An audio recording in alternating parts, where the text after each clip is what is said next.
Bon, merci. Après tous ces mots fort élogieux, quelquefois exagérés tout de même, je vous remercie en tout cas de votre chaleureux accueil. Je suis particulièrement honoré par votre choix de m'attribuer le prix Nessim Habif. Je vous avoue ma grande émotion quand j'ai consulté la liste de la douzaine de non-Gadzards ayant reçu cette distinction, tels, on l'a dit tout à l'heure, Robert Oppenheimer,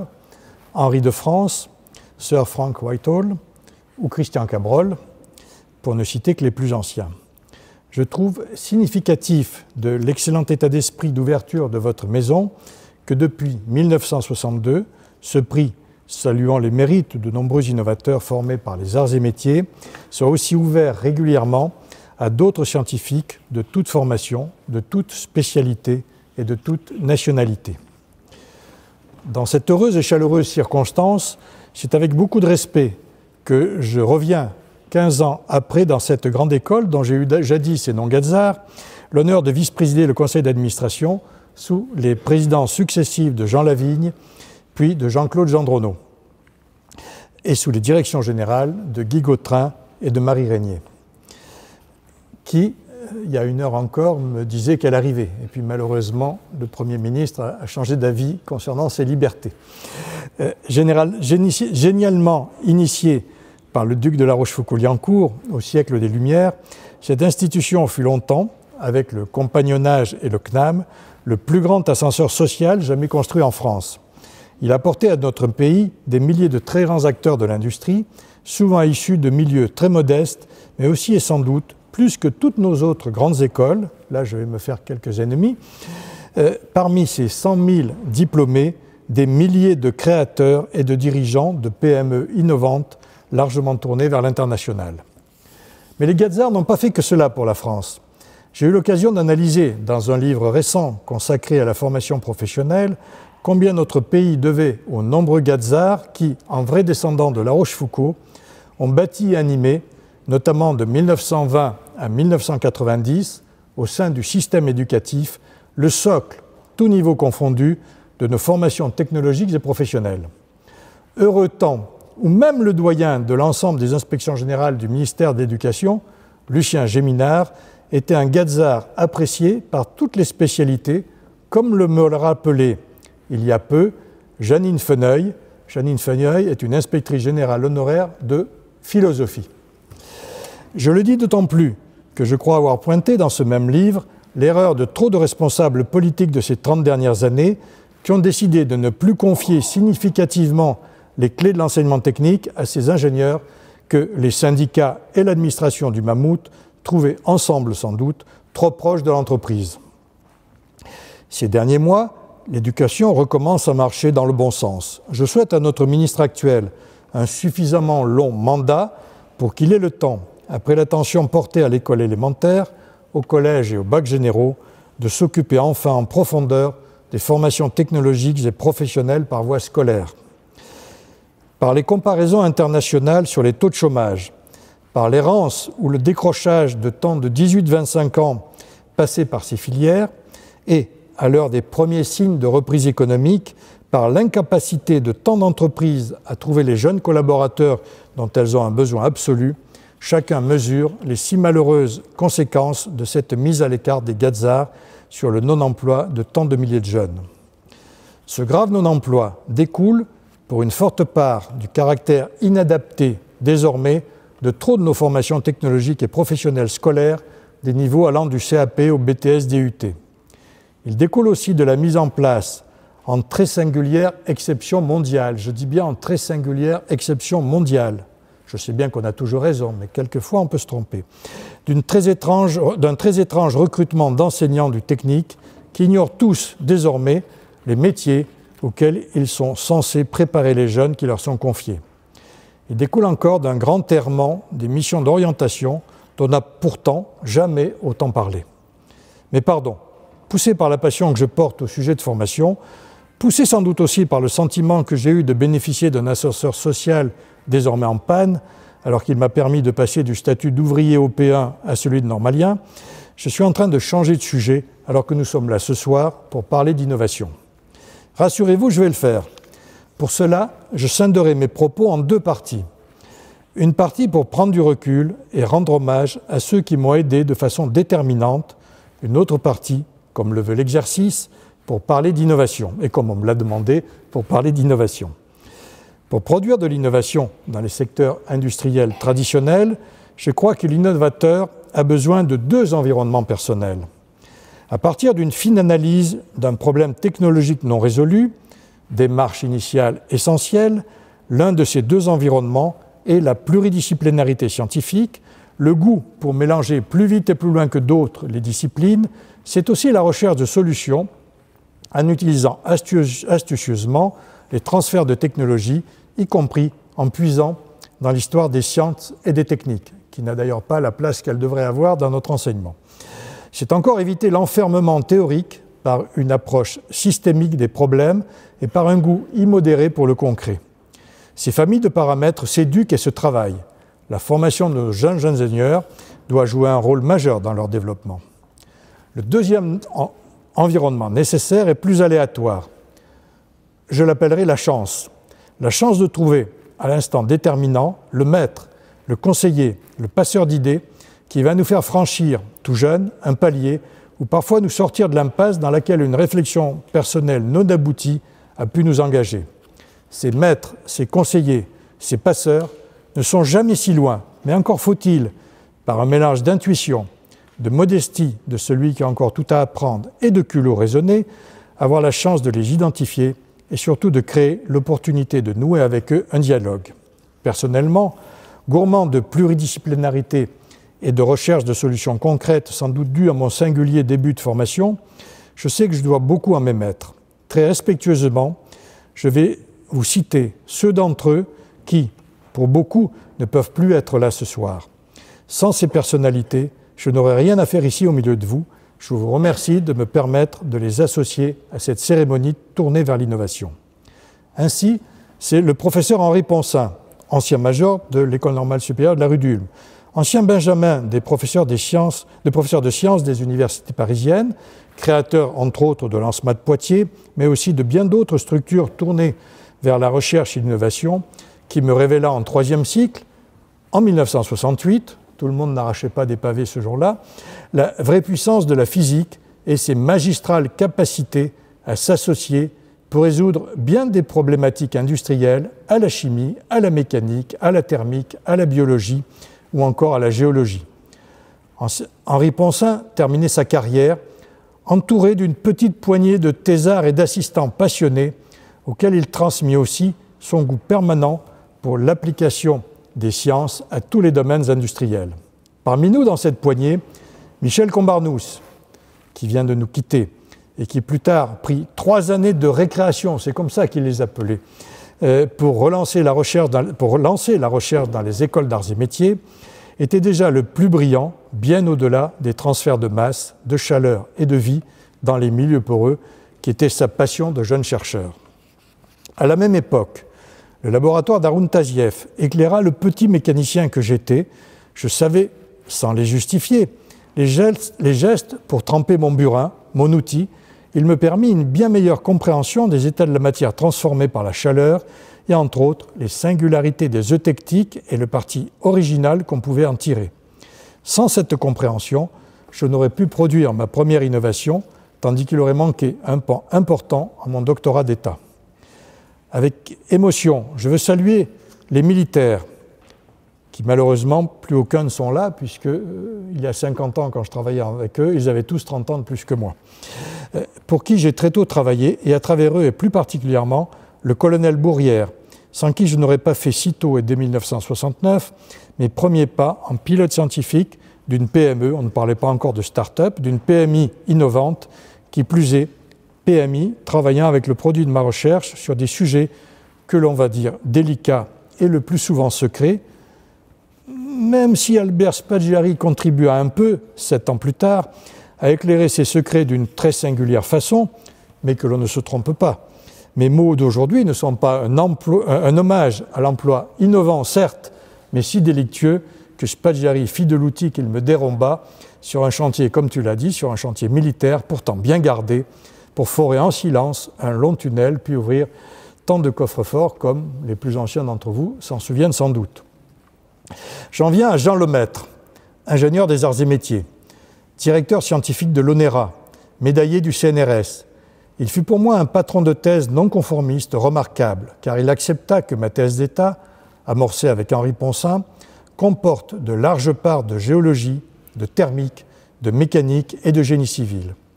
Outre son enseignement et ses si précieux conseils, il me concocta un jury en 1977 pour me protéger d'une accusation de papillonnage à une époque où la pluridisciplinarité n'était guère recherchée et où les frontières entre les disciplines scientifiques étaient bien gardées par les CNU et rarement franchies.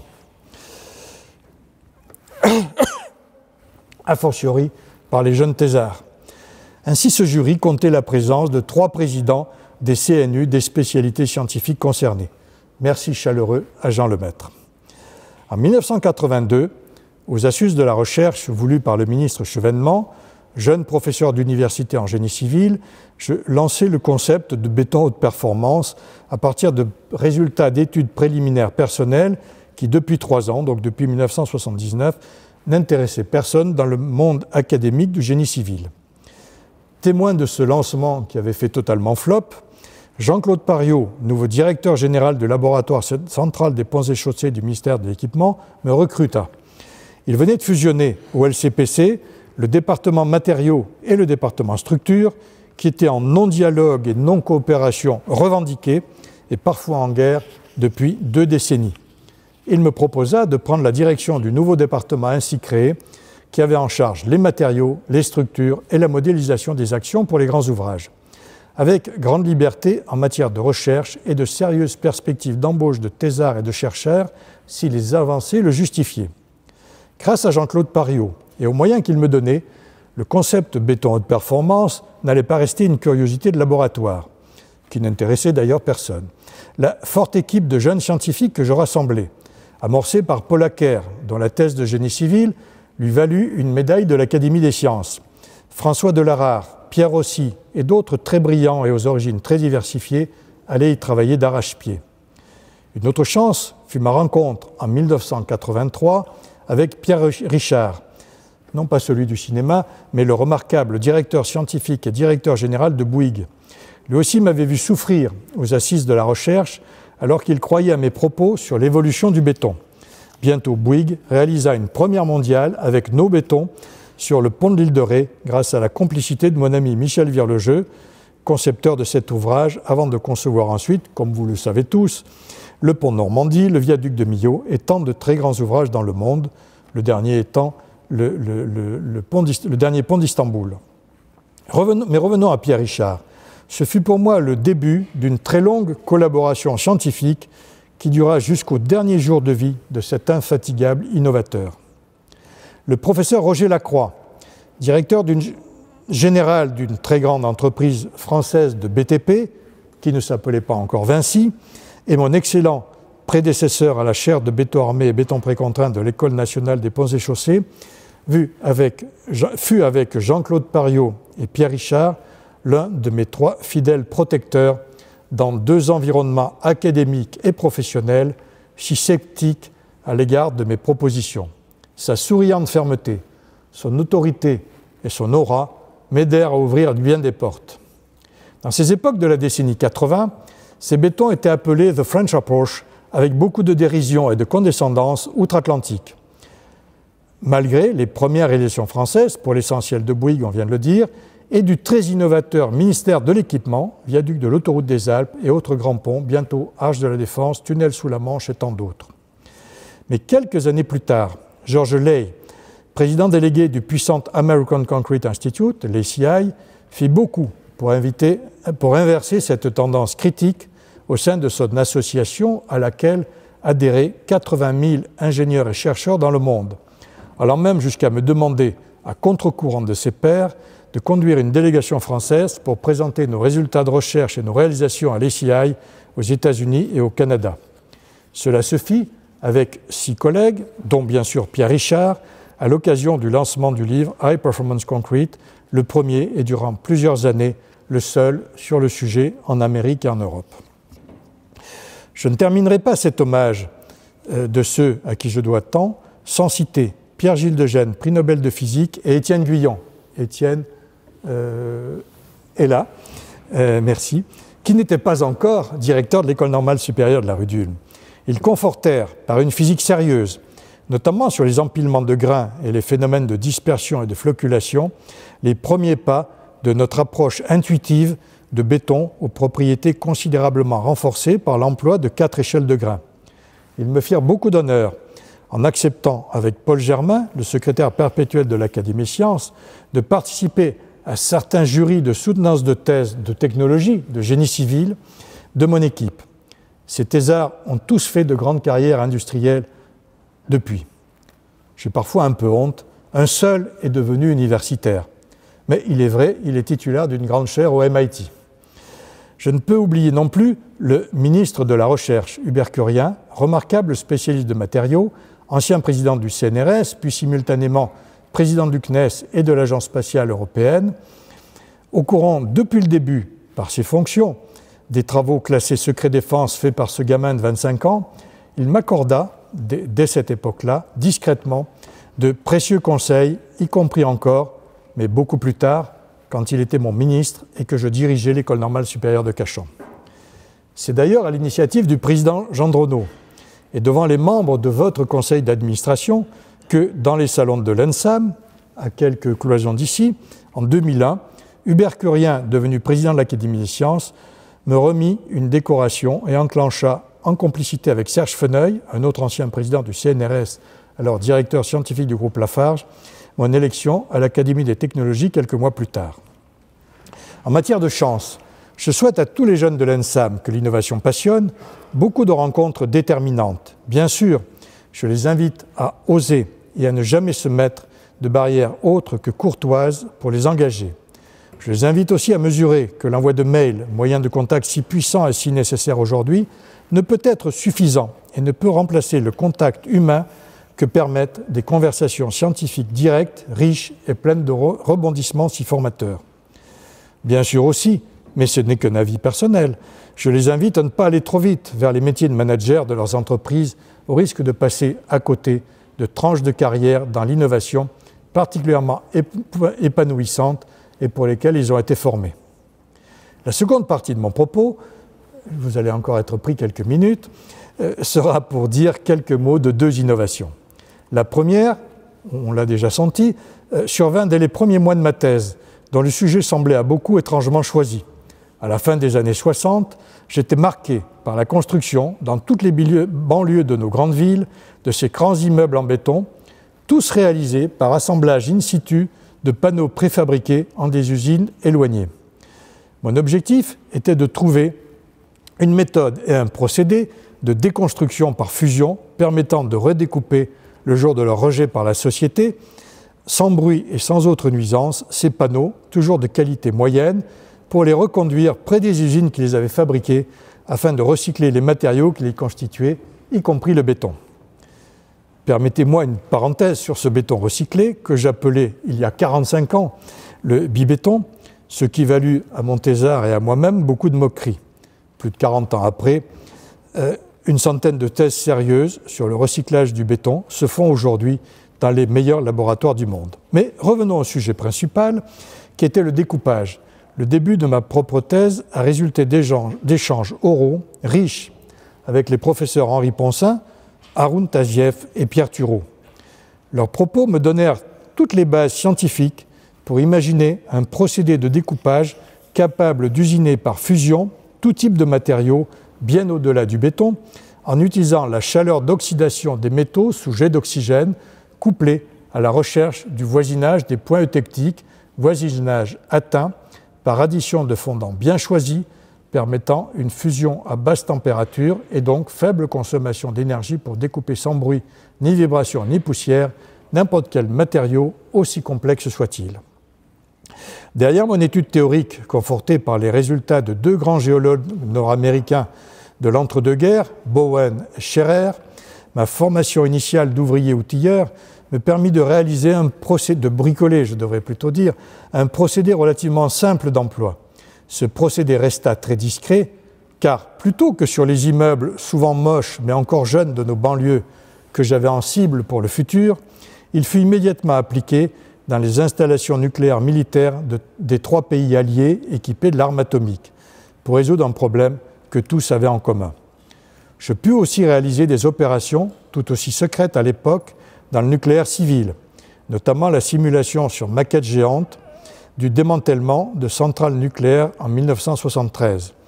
et assurer en 1976, en première mondiale et de façon plus visible, la déconstruction au cœur de Paris d'une grande structure de 12 000 m², précontrainte dans les 3 dimensions,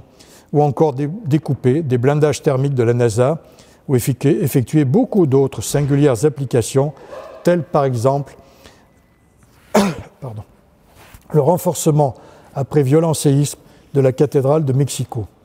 Pour des raisons évidentes, je ne pus publier que de façon parcellaire beaucoup de mes travaux, la partie publiable constituant notamment le corps de ma thèse de doctorat d'État dirigée par Jean Lemaître. Après la vente de cette entreprise passionnante, mais aux contraintes bien trop stressantes pour un gamin, et après la soutenance de mon doctorat d'État, je restais attaché à la pluridisciplinarité dans laquelle je venais d'être baigné. Et ma formation de génie civil me poussa à m'interroger. Oh, que tu es senti. Merci.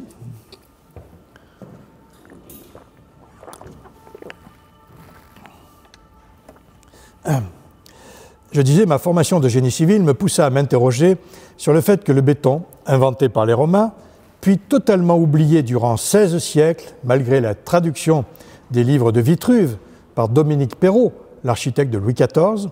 n'avait été redécouvert qu'au début, fin du XVIIIe et début du XIXe siècle, par de grands ingénieurs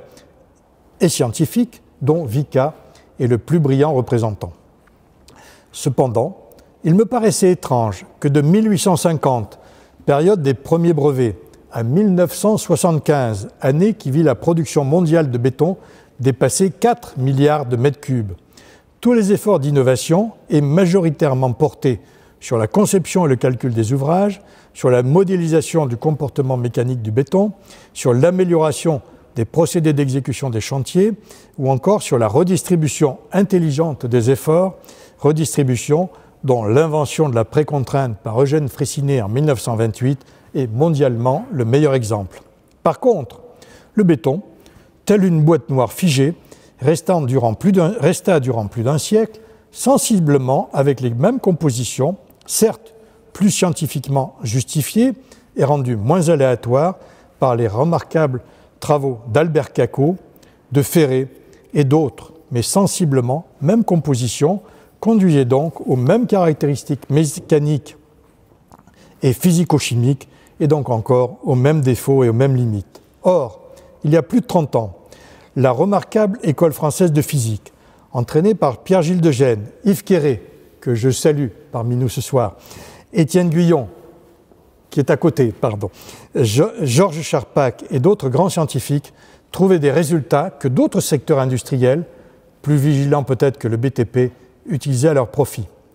Pour revenir au béton, et ne prendre ce soir qu'un exemple, les théories d'empilement des grains montraient que la compacité et donc la résistance maximale d'un mélange de grains ne pouvait être obtenue par les 3 dimensions utilisées pour le béton depuis toujours, dimension centimétrique avec le granulat, dimension millimétrique avec le sable et la cinquantaine de microns avec le ciment. En osant simplifier beaucoup, pardon Étienne, en osant simplifier beaucoup ces travaux très scientifiques de nos amis physiciens et ceux de chercheurs étrangers, il apparaissait que l'ajout d'une 4e échelle constituée de microfines de dimension inférieure au micron allait tout changer sur la compacité du béton en l'améliorant considérablement. Une deuxième révélation fut que ces microfines, pour rester dispersées, avaient besoin d'être défloculées, alors que la simple polarité de l'eau de gâchage du béton, les rassemblait en mini-grumeaux regroupant des centaines d'ultrafines. Donc elles perdaient leurs propriétés géométriques. Or, dans les années 70-80, les industries de la pharmacie et de l'agroalimentaire faisaient, aussi bien pour le médicament que pour les poudres alimentaires, de considérables progrès dans l'élaboration de produits facilitant la dispersion des poudres ultra-fines dans des liquides, progrès qui éveillait notre curiosité. Le fonctionnement étant prouvé pour le béton, il est resté à trouver des industriels acceptant de mettre au point, pour un prix compatible avec le coût très modeste du béton, des défloculants performants pour des tailles de grains inférieures au micron. Des cimentiers, et au premier rang Lafarge, où le président Bertrand Collomb, Serge Feneuil et son adjoint et plus tard son successeur, Jacques Lukaszik, bonjour Jacques, privilégiaient la recherche, d'autres chimistes aussi, tels Sika en France, et plusieurs Japonais scrutèrent cette niche industrielle, accélérèrent leur recherche et des solutions fiables et économiques acceptables furent trouvées pour ce problème de défloculation. La troisième révélation tenait à une réflexion sur la coulée du béton en phase liquide dans son coffrage. Cette réflexion fut peut-être la plus difficile à faire passer, tant elle consistait à renverser la table. Depuis 1850 et la redécouverte du béton, la rhéologie de la première heure, avant la prise du ciment, celle qui permet la coulée du béton dans le moule, dans le coffrage, était assurée par un rajout d'eau de l'ordre de 80 à 100 litres par mètre cube, alors que par ailleurs, 60 à 70 litres étaient nécessaires pour déclencher les réactions d'hydratation et donc la prise du ciment. Ces 60-70 litres étant chimiquement transformés ensuite en matériaux figés et solides. Quant aux 80 à 100 litres d'eau non hydratée chimiquement par le ciment, ils restaient à l'état d'eau libre dans le béton. Et au fur et à mesure de son long séchage, ils étaient depuis plus d'un siècle la cause de tous les défauts et de toutes les limites performantielles du béton, résistance modeste, fort fluage, retrait et porosité, forte rugosité de surface, microfissuration interne, faible protection à l'égard d'agressions chimiques externes, etc. Or, il est apparu clairement que, à condition d'être parfaitement séparés, nos ultrafines de moins d'un micron constituaient, diraient nos amis de l'industrie automobile, un remarquable lubrifiant entre les grains plus gros du béton que sont les granulats, le sable et le ciment. On obtenait ainsi et naturellement la fluidité nécessaire à une bonne mise en œuvre dans le coffrage sans le considérable rajout d'eau jusqu'alors destiné à cette fonction. L'œuvre de Christophe Colomb, en quelque sorte. La suppression de la majeure partie de ces 80 à 100 litres d'eau en excès bouleversait les propriétés du béton durci. Elle bouleversait aussi les certitudes et les a priori de beaucoup de professionnels qui sont restés longtemps, par un conservatisme peut-être un peu étroit, très opposés à cette démarche. Pour ne citer que quelques-unes de ces propriétés, la résistance à la compression passait de 35 à 100, voire 150 mégapascales. La montée en résistance, lente et usuellement effectuée au bout d'un mois avec toutes les immobilisations de matériel de chantier et les longs délais de construction qui en résultaient, est désormais acquise au bout de quelques heures à quelques jours. Le fluage est considérablement réduit. C'est un vrai problème pour les grands ouvrages. La porosité au gaz, qui est une mesure... J'ai dit de grosses bêtises, on m'envoie les pompiers, là, je suppose. La porosité au gaz, qui est une mesure significative de la durabilité, est divisée par 1000. La microgéométrie de l'état de surface est proche de celle des céramiques. La durabilité aux agressions chimiques externes, et donc la durée de vie des ouvrages, est considérablement renforcée, etc., etc. La quatrième révélation recherchée fut le gain énorme de thixotropie, qui fit que ces bétons, beaucoup plus fluides au très jeune âge, merci les physiciens, là encore, restaient parfaitement homogènes et isotropes, permettant ainsi d'effectuer des bétonnages par tuyaux et pompes sur plusieurs centaines de mètres, sans aucune ségrégation. Les méthodes de mise en œuvre sur chantier, déjà rendues moins pénibles pour l'ouvrier, allaient être ainsi considérablement améliorées par ces nouvelles aptitudes au pompage, tandis que les si pénibles et si bruyantes phases de vibration et de grutage du béton, jusqu'alors nécessaires, se préparaient à disparaître, ou en tout cas se réduire,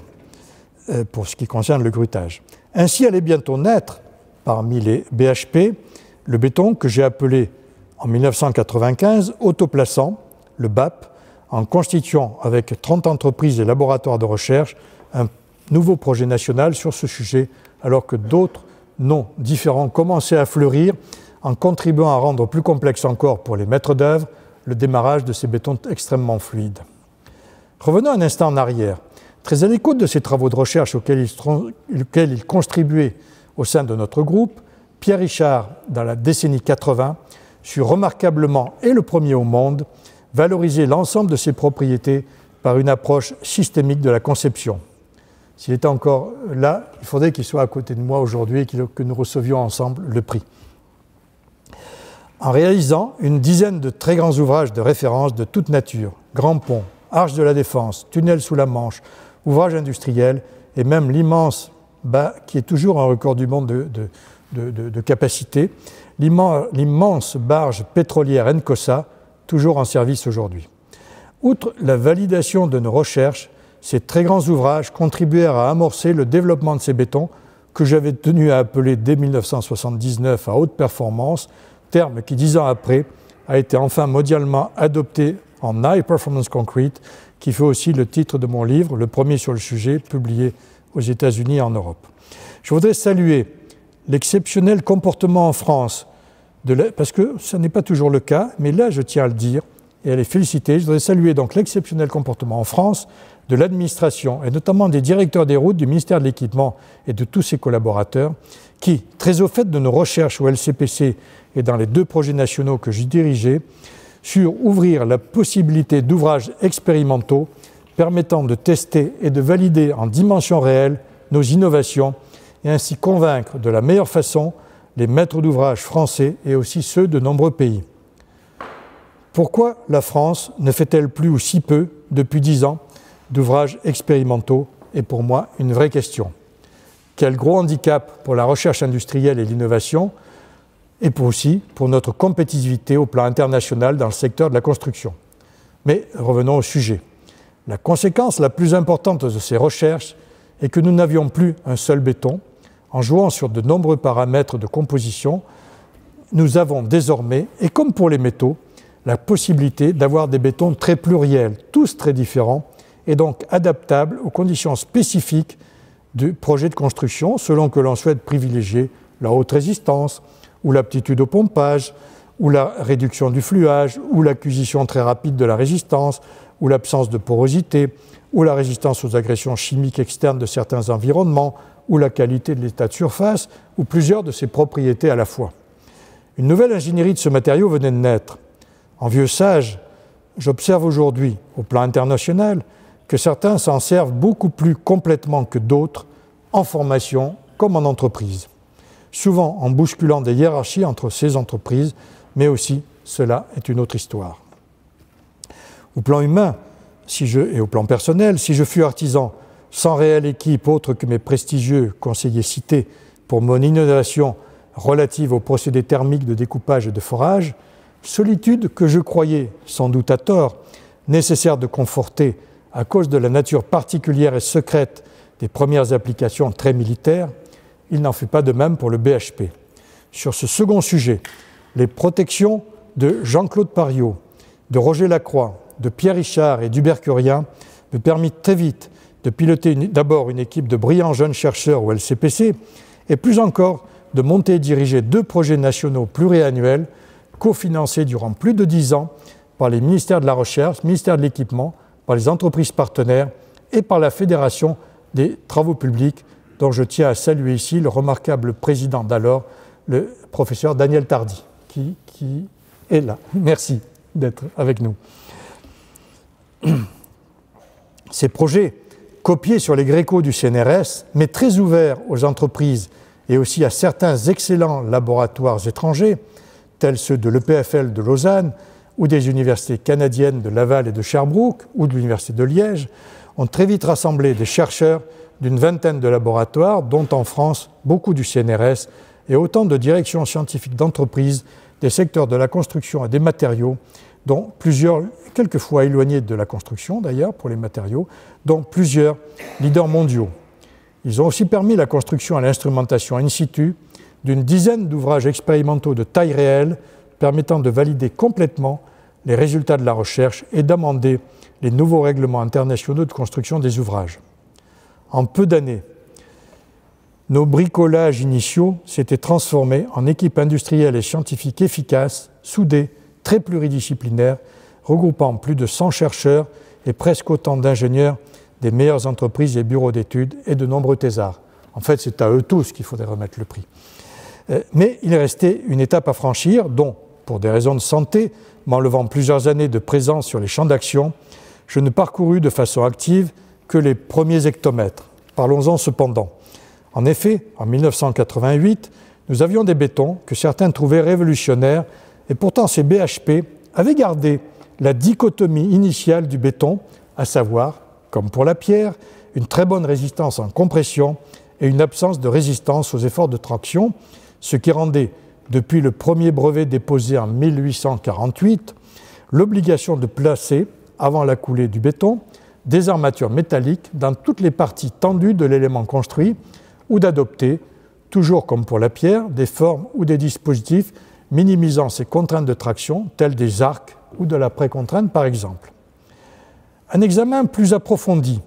des théories d'empilement des grains, et là nous avions tous les travaux d'Étienne Guyon et d'autres, sur les effets d'échelle joints à des culots de rêveurs et à de bonnes intuitions tirées des composites microfibrés de l'aéronautique, permirent une fois de plus de renverser la table et d'obtenir, pour des bétons de résistance à la compression d'environ 150 à 200 mégapascales, des résistances en traction de l'ordre de la résistance à la compression des bétons traditionnels, c'est-à-dire 30 mégapascales. On allait enfin pouvoir construire en béton, sans ou avec très peu d'armature métallique,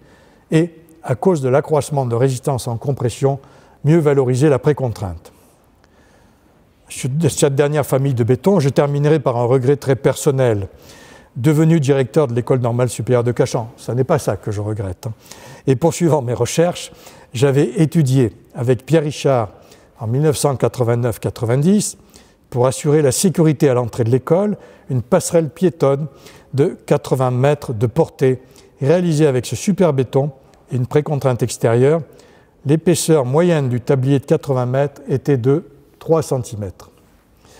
Cette passerelle, qui aurait constitué la première application au monde de ce nouveau matériau, me fut refusée au nom d'ailleurs sans doute raisonnablement, au nom du principe de précaution. Grâce à un de mes anciens thésards dont un parent était maire de Sherbrooke, au Canada, Sherbrooke, autre grand lieu de recherche appliquée, et grâce à la dizaine de chercheurs du Québec travaillant dans notre projet national, cette première mondiale à peine modifiée, tu peux en témoigner, je m'adresse à Jacques Lukasik, pardon, fut réalisée quelques années après, en 1994, en cette ville canadienne, où je vous invite à aller la voir plus de 20 ans après sa construction. Au-delà de cette amertume personnelle, je me suis réjoui, même si ce fut longtemps de ma clinique ou de mon lit de repos et hors de l'action, d'avoir vu de grands architectes et de grands ingénieurs poursuivre l'évolution de cette voie. Ainsi, n'ayez pas peur de franchir l'impressionnante passerelle de la paix à Séoul. Allez visiter la structure du Mucem de Marseille. Contemplez à Paris la résille qui enveloppe le stade Jean-Bouin, pour ne citer, à titre d'exemple, que 3 réalisations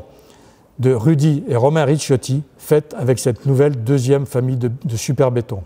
que l'on appelle désormais, pour les distinguer des BHP devenus plus ordinaires, des BFUP, que nous nous attachons actuellement à faire rebondir dans des voies jusqu'alors inexplorées. Merci de m'avoir accompagné en cette promenade, je ne sais pas si pour vous c'était une promenade, dans le monde de la déconstruction, puis de la construction. Pour terminer, je tiens à rajouter un dernier mot. Innover implique culot et sérénité.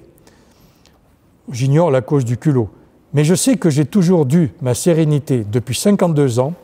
tu l'as rappelé, à Martine, mon épouse, qui ne peut être là ce soir, car présidente d'un jury littéraire, elle est en train, à la même heure et en province, de remettre le prix de son 21e lauréat annuel en ouverture d'un salon du livre. J'ai dû aussi beaucoup cette sérénité à Laurent et Vanessa, mes enfants, qui conduisirent en totale autonomie leur réussite dans les études, puis dans les mondes très imbriqués de la recherche et de l'industrie, et qui surent d'une façon si élégante et si respectueuse tuer le père en allant réussir dans des domaines pour moi si inconnus. Très chaleureusement, je vous remercie de votre attention.